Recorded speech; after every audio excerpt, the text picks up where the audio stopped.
Hello, people arriving. Today we are interviewing Kinnunen on FPP Live. My name is Zach. My pronouns are they, them. I'm really excited to get started. In the meantime, I'm just going to let people settle in, get comfy, come on down. I'm in my little gay throne today. It's gay of throne. It is a towel, indeed. So just getting started, waiting for everyone to arrive. Hey, James. Howdy. I'm really excited. This is going to be a fun time. One second, I'll be right back. I think Caitlin just texted me. I'm back, everyone. Caitlin was just checking in, making sure that everything was all good. They're on their way. Hello, everyone who's coming. I see you all. So exciting. So happy you guys can be here for my interview with Caitlin Kinnunen at 7 o'clock. It's coming up. Getting really excited. We're going to talk a little bit about their experience with the prom. We're going to talk about what it's like for them to come out as queer artists working on Broadway, getting that Tony nom, what it's like to be in that environment and to explore their sexuality, their identity. Hey, y'all. Welcome. So excited you're here. Caitlin Kinnunen is on her way. We're going to talk a little bit more about, what the Future Perfect Project's real mission is, and essentially is having conversations with young people about their artistic experience and what has inspired them to be themselves, their queer selves, in the art that they create, and just recognizing that there's so many opportunities to do so in so many different arenas. That's what's wonderful about FPP Live is we see so many artists from different backgrounds, and we've got an incredible lineup coming up in the fall. So many exciting people that we're looking to talk to. Let us know who you want to hear from, and we'll do our best to make that happen. Hello, Art with Nowhere to Go. I love that name. Hey, Edent too. Hey, Rose Johnson Jennifer. Hello, Modestly. So exciting you all are here for our interview with Caitlin Kinnunen. Caitlin and I met 3 years ago now at, where was it? Sundance. And, Sundance in Utah. We were doing the theater festival there, and now it's just super exciting that we get to do this today. I'm just so grateful you all are here. I'm gonna check in with her, make sure everything's all cool. I'm back. Oh, Caitlin joined. Caitlin, I think you can just ask to join the interview or ask to join the chat and then pop right in with us. So exciting, so exciting.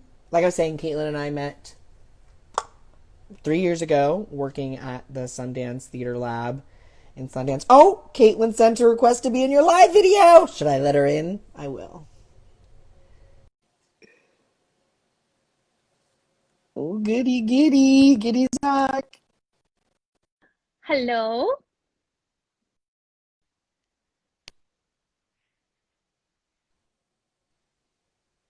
Oi, are you Caitlin's there? still arriving, still Hello. downloading. I'm here. Are you there? I'm Can you here. I hear think me? there might be a delay. Oh, but can you hear me still? How's your Wi-Fi? I can hear you. My Wi-Fi is atrocious and there's no reception in this area at all. It's a great day to be alive. Are we good? Right. Caitlin, we're good. I can hear you. We're going to Okay. do our Okay, best. great. Yeah, But as it long as you is can what it hear me. is. I can hear you loud and clear. Caitlin, will you tell us where you are Yes, so I that we know will. why, Um, you're like in the middle of the woods right now. You yes, really I are. really am. Um, I am on Camano Island, which is a actually like pretty decently sized island in Washington State, and it is beautiful Wonderful. and full of nature, but that doesn't mix well with technology. Indeed. We're gonna do our Yes, darndest we are. today. I'm just so grateful. We're bi-coastal right Hmm. now. We're bisexual. We're Yes. queer. We're all of the above today. So just to get us started, again, my name is Zach. My pronouns are they, them. I'm just so grateful that you're here with us, Caitlin. I know how busy things can be. I know how like life has been an interesting Hmm. transition for you right now. So I'm so grateful for your time and that you could be here. And someone said, and full of cats. Apparently they know your cat life from the Yes, chat. Someone's very most interested in people your do. cats. You're just so generous with your life to people, and I'm so grateful that you could take time to be with us and to support other queer youth and to share your story. I'm so happy to be Um, here. I'm just grateful for your time. Yay! And together we are again. Also, just a little Yes, bit about the Future Perfect Project. please. For those of you watching who don't know us, we are the Future Perfect Project. Jazz hands. And we believe that these young people that we get to have these conversations with, Caitlin, are really the bread and butter of the future, right? That like um, anything that we can do to amplify their voices, to amplify Yes. their experiences is truly our mission. And our goal, and that's the Future Perfect. So a few questions, a Yes. dialogue, and then at the end, we'll open up to some questions from the chat. So those Amazing. of you who are watching, please feel free to stay engaged. Caitlin works very well on her feet. I know this. Give her a scripted musical, though, and she'll get a Tony nomination. I was So gonna say it would be a that disaster. happens.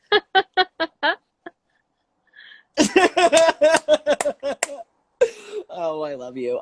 So just to like get us going, get us kicked off, like when you were in high school, middle school, when you were younger, right? Yeah.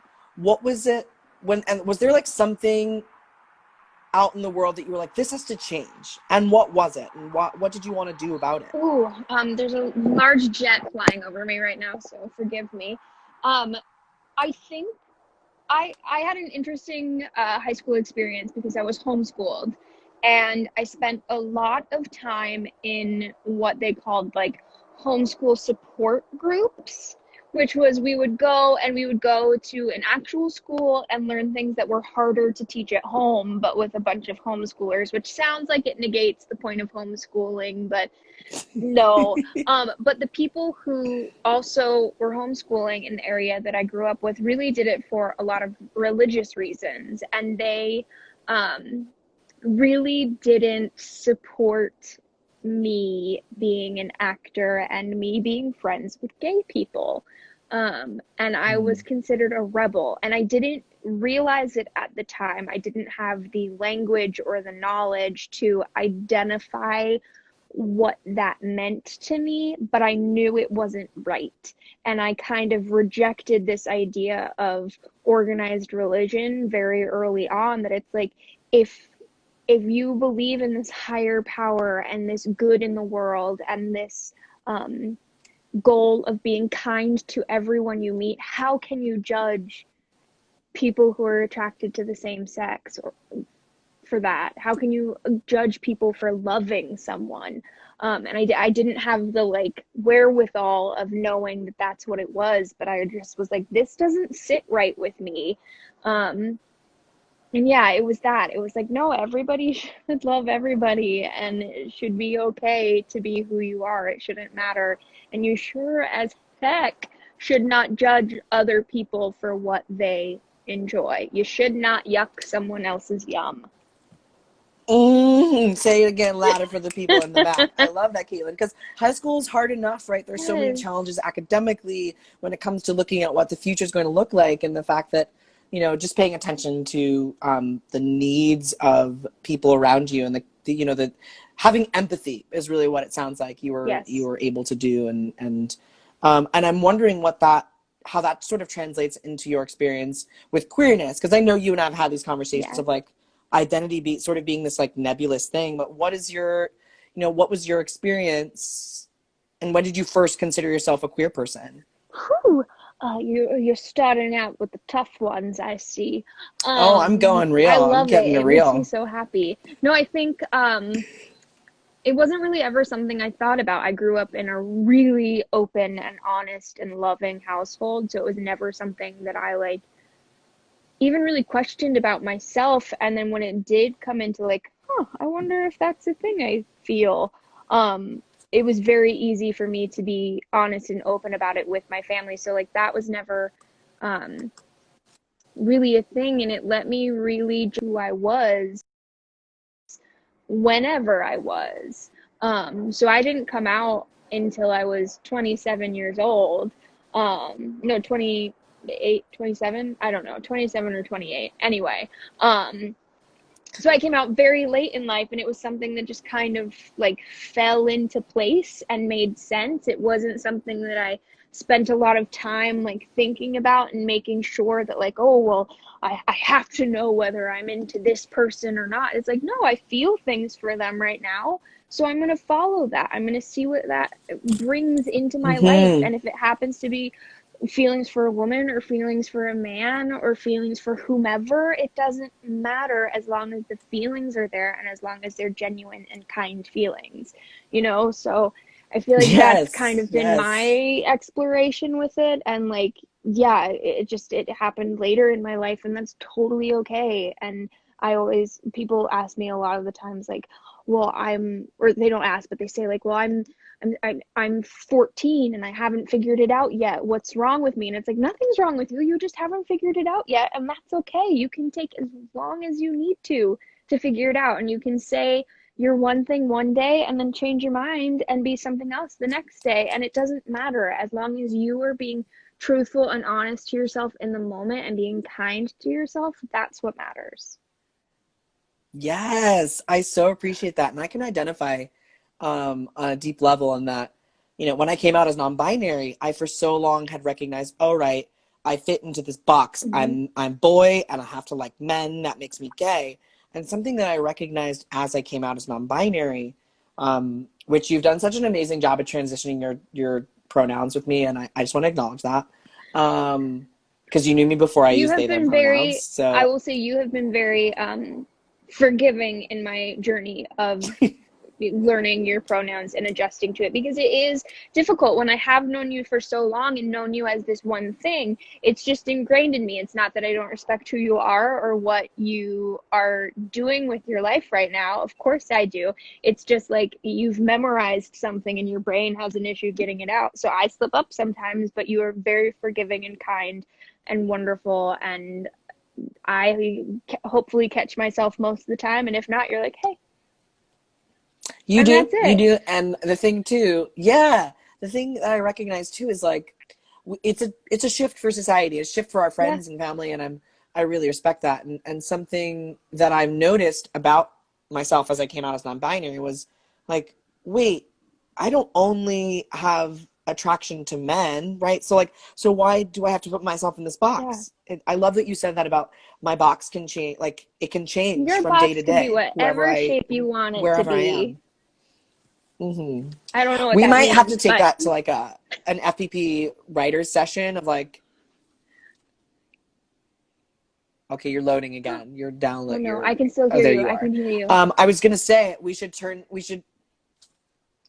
translate that into an FPP writers room, which I'll talk to you more about later. Is like Yes. design your box, Yeah. like, What and does break out of your it. box Redefine. mean? Yeah, make your circle. Yeah. Or You know, triangle. change. I feel like I'm a triangle. Ooh, oh yes, my gender is butterfly today. Butterfly. I Ooh. want to go back a second. I just realized I Yes. never asked your pronouns. Oh, she, her. Okay, fantastic. Just for clarification, make sure because identity matters, It words does. matter. So we're gonna dive right back in. Are you ready to Let's do go it. into the deep water? Let's do it. Deep Wow. end, go. On a very intense note. Yes. Okay. I'm trying to think which one I want to ask. Um, okay, how did you know you were an actor? There you go. Ooh, That's like I think on the surface level an easy question, but I'm ready for you to give us your reality. ooh. Well, my reality is something uh it's never been a question for me. This has literally always been what I do since I was 3 years old. I have been an actor. So it just kind of was from like my earliest memories. It's what I've been. And so it just kind of has continued and evolved, and that's meant different things over the years, and it means something completely different now in this world that we're living in. But I think it's just something that like you show up with every day and you say, yeah, this is what I am, this is what I'm doing. And you've been doing it for so long. Mm-hmm. What was that like, that transition like for you when, because I remember you did Spring Awakening right into, you were like, how old were you when you did Spring Awakening? 16, Yeah, 17? 16. 16. What a time to be alive, period. Right? Yes. To be 16 years old, sweet 16, and then to have this artistic career that like, brings you to Broadway. Which is a beautiful and unique experience. Yeah. What was that like for you coming into the theater community in New York? Well, it was very overwhelming. Let me tell you that. It was wonderful and Mm. it was a dream come true, but like I was 16 and I had just moved across the country with just my mother. I left my dad and my sister here in Washington. I moved. I didn't have any friends. I didn't know anyone in New York. And so it was really hard. Emotionally, it was really challenging to be that alone in it, and especially to be that alone in something that I loved so much. Like this was a dream come true. I was making my Broadway debut, and yet I felt so disconnected from it. So it was hard but also wonderful, and I feel like that is such a great explanation for life. Hard and wonderful. Mm-hmm. Ooh, hard. That's beautiful. I'm going to take that with me today. It's so interesting to like, I'm on a vacation right now and I need to like be Yes. reminded to like breathe, that like life has its challenges and I had a great acting teacher who always would say, we have to take time for recreation to recreate. And I always love that way of thinking of it, giving ourselves and our bodies some kindness. Yes. You are also a huge advocate for body positivity, for Yes. loving the skin that you're in. And I'm wondering, how does that relate to your experience growing up? Have you always felt this way, or was there a moment in like your teenage years you're like, oh, I'm struggling with this, and like how has that translated into your adult life? I think again, it's one of those things that I had experienced early on, but I didn't have the language for it yet. And I think in the last couple of years, it's just become really apparent to me that this is something that's important, especially like as my body shifts, as I get older and as I like my weight fluctuates to do with my value or my ability or my talent or my brain or anything. It's it's the flesh meat I'm in. I'm the worst. But like it just is so important to me to like have people, and especially young people, embrace themselves fully and not compare themselves to other people. Now, especially the media is so down our throats, and we're on Instagram and we see people on TV who look a certain way, and they look that way because they have a lot of money and they are able to pay people to look that way. And it's not realistic, and it's not healthy for young individuals to look at that and just try to strive to be that when it's really impossible to be that. And so I really just want to shout from the rooftops, be yourself and be okay with the body you're in, because it's your home. It's what's taking care of you. It is what is like holding your soul. And so you got to be nice to it. You got to Mm, like treat it with respect. Otherwise, it's going to not be too happy with you. I don't know if any of that made sense, but yeah, it's about like it's in the home that you're living in. yes. Sometimes you need to get a new manicure, and you need to get a gel. Sometimes that's what you're like, your home. Yes, that's sometimes what your home needs is just some care. Yeah. Um, I love that. I really appreciate that. And in an industry, right, the theater industry, where what were you going to say that something? that care can be many different things, and it can be different for every person. Like my version of care is Mm-hmm. not going to be your version of care. So it's very important that you find the care that works for you and makes your body happy. And that's something I've learned. Yes. Don't compare your I cares really either. appreciate that. Yes.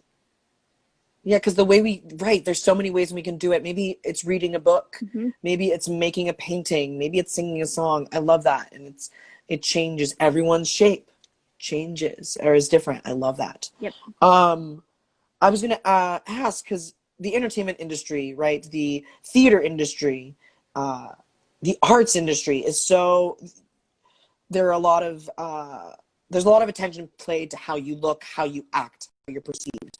I'm wondering sort of how, as a queer person and someone so conscious and caring and acknowledgement of self-care and body, how you've been transforming yourself and your experience in the through the lens of the arts industry and things like that. Does that make sense? I think it does. And I'm gonna give a super sir. That it's like I think it's this constant battle that we as actors have to face of playing into our type and then saying screw it and going completely against it. And that's something that's really actually been like brought to my attention lately, that it's like, no, we are actors. We can do anything to be given the opportunity to do it. And sometimes not even given the opportunity, but taking the opportunity for ourselves and say, no, I'm going to be my fabulous best self, whatever that means to you, and make art. And so I think it's important to be able, again, like stretch that box, move it around, turn it into another shape. Like you're allowed to be whatever you want to be. And if people embrace that, great, good for them. If they don't, whatever, you keep being your beautiful self, and someone is going to appreciate that at some point, and that is the person you do it for. Mm-hmm. Mm. At the end of the day, I realize for me, some that person can be me. I can do it Yes. for my right. Oh, I love that. At the end of the day, who am I going to go to bed with? You. Always is me. Yeah, your flesh I meat. love that. Yes, my flesh meat. This I'm is meat so suit. sorry. That's what I've I'm brought up. wondering. No, you're be real. You don't have to apologize. I know your sense of humor. There's this beauty, I think, in recognizing too, like as an artist, that our identities influence the way that we portray roles. And I want to talk a little bit about Emma Mm-hmm. and your experience working on the prom, because I know you developed the show out of town Yeah. and you were with how long, 3 or 4 years, I feel like you mentioned. I'm wondering how your identity grew and took shape in your work, in your experience with that role. Well, when I started the project, I identified as straight, and when I ended the project, I identified as bi. So I mean, that's a very like that's a change you can be aware of. But I think what it really was about was just being comfortable and being in an environment where my opinion and thoughts and soul were respected and embraced. And I didn't need to put up any guards. I didn't need to um, pretend to be someone I wasn't. And so over the 5 years that I worked on that project, it was just about me really coming into my own and figuring it out. And I did, and it's awesome. Hmm. I love that you acknowledge that, like, it just took time. Time is such Yes. an elusive thing. And like, I have a really great colleague who, Trevor Bachman, and I love to talk to them, or pardon me, Truth Bachman, and we love to talk about queer time, right? And how time is just, um, I know it feels a little cheesy saying it, but it's what we make it, right? It's the It people that we is. spend time with. It's the community that we build, and I know it's a huge element for us at the Future Perfect project to create that community Yes. um, to be a source of love and expression. Uh, I also love during this pandemic how the prom responded. And I'm wondering if you could talk a little bit about building a prom, right? You Yes. invited people to build their own prom. We just did. as the character Emma does in the prom. What was that like exploring? Because I can only imagine the different kinds of people that you had getting in touch It was with you. amazing. You know, the prom is all about love and acceptance and embracing who you are and embracing who others are. And it was fun to be able to, during this time that is so hard for so many people, to really bring together the high school community and say, yeah, prom is canceled and that blows, but guess what? You can still be your awesome self and you can still get dressed up and you can still dance and we can still celebrate together. It looks a little different than it did last year, Yeah. but we can still do all of these wonderful things. So we wanted to just like bring a little bit of joy and positivity into some people's lives. And I think we did a pretty good job. I think it Yeah, was a success. So it was really fun to I do. think so too. You've always been that sort of inspiring figure in my life, and it's so interesting to recognize how powerful our voices can be in sharing that with other people. And I want to open up the floor of the chat to some questions Yes. before we close down. We have still have a minute. Oh my God, people said I wish I had the chance to see the prom on Broadway. They're probably like Oh, singing out to your vocals all the time. Um, so someone asked, have you ever dealt, oh, how have you dealt with people like Alyssa's mom? ooh, great question. Is that the character? Is that Yes, right? so That's the Mrs. character that you play Green, opposite of. who is Alyssa's mother, yes. Uh, I my reaction to people like that in general, whether like no matter what it is that you are disagreeing on, is to always come at them with love. Always, always, always. You will never get somewhere positive with Mm. someone by fighting them. You will never get somewhere by combative behavior. And it's okay to disagree with people. It is okay to have other opinions. It is okay that you think differently than this person. But when you're having a conversation about whatever topic that you disagree with, it is so important to be kind and to stand up for yourself and for your beliefs, but do it in a way that is filled with love and support and not just fighting, because that's not going to get you anywhere. That's the truth. It's the reason I say it um, is because I recognize as a queer person, I've had so many experiences where I've just wanted to lash out. I've wanted Yes. to express with anger, and it never solved the situation, never made me feel better. No. It was a temporary solution. It was to feed an ego, right? And now I recognize today that I can be the cause for love. Yes. Even if I'm not going to change a person's mind, I can lift my own voice and my own spirit, and the spirit of other queer people, other people in Mm-hmm. my community, other people, like you said earlier, who love me, or who, Yes. like Dr. Seuss says, those who mind don't matter, and those who matter don't mind. Yeah. Um, and I think it's so important to recognize that. Someone says, I just want to say thank you for the prom. It changed my life, and my fiance, now wife, flew to New York for a day to see it before it closed. It made such an impact on my life. Someone said, kill them with kindness. How is it like, how was it?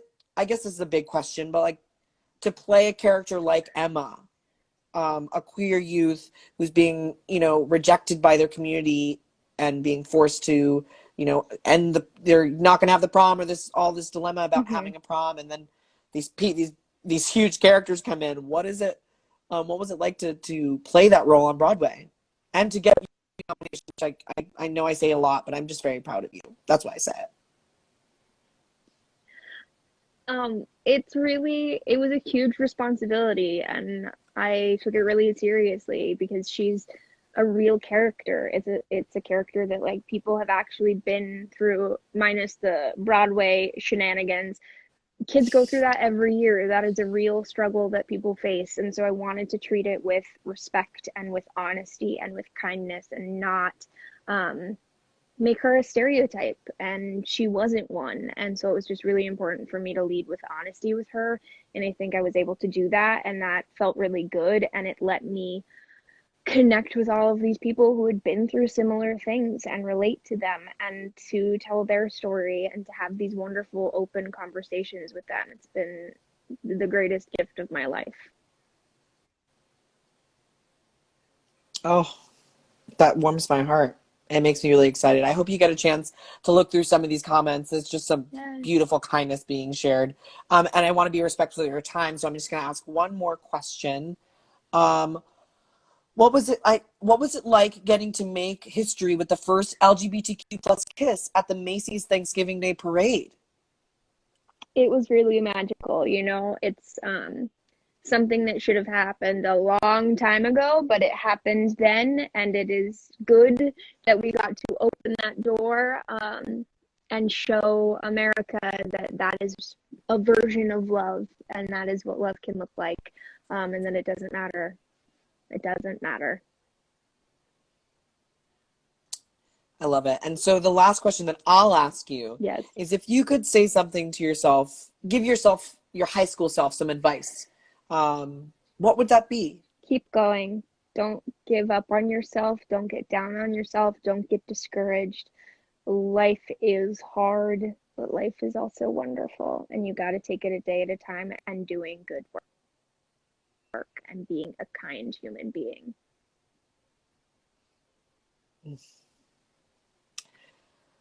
Caitlin Kinnunen, she, her, sweet, kind human being filled with love and generosity. I'm so grateful for your time. I just want to talk a little bit about the Future Perfect projects, programming for the rest of the summer. We have writers' rooms coming up for the next, I believe, 2 or 3 weeks, on Tuesdays and Fridays at 3 o'clock. This week is I Don't Know Her, about a reflection on finding your truest self, getting to know your truest self. And then, right? I would take, I know, I'm I mean, like, I can want to I take it, take but that class? Emma's taking lead. It's going to be, right, right. We'll have to figure out how we can do some more Future Perfect Project stuff together. We'll stay connected. Um, but Wednesday, we have our Queer Song Exploder. I'm really excited. We have this incredible artist uh, called Hooray for the Riff Raff, is the name of their group. And they're just this amazing American folk artist. We're going to explore their song Palante. They're a Louisiana, I think New Orleans based artist, of Puerto Rican descent. And they're just making some brilliant music in that group. And then we also have a stop motion film class for the next, I think we have 2 more weeks of That's it. so So it's fun. we've got some exciting programming, and yeah, it's like, would you take a class? Yes, Would you? that's amazing. And especially like right now, and this is not like a plug, We'll told have me to. to like up your like program, but like that's such a cool, those are such cool classes to be taking right now when the world is a dumpster fire and we're looking for ways to be creative. Those are all fantastic ways to be creative and not be like down on yourself about it. Oof. I love that you speak to the moment. I really appreciate that. Um, so again, I just want to thank you so much, and invite everyone to continue to watch FPP Live. We have another exciting and amazing guest coming next week. We're going to start getting ready to announce our fall programming. I'm just Caitlin Kinnunen. Zach, tell them how to Uh, sign up. so grateful again for your time. Oh my God, I love you.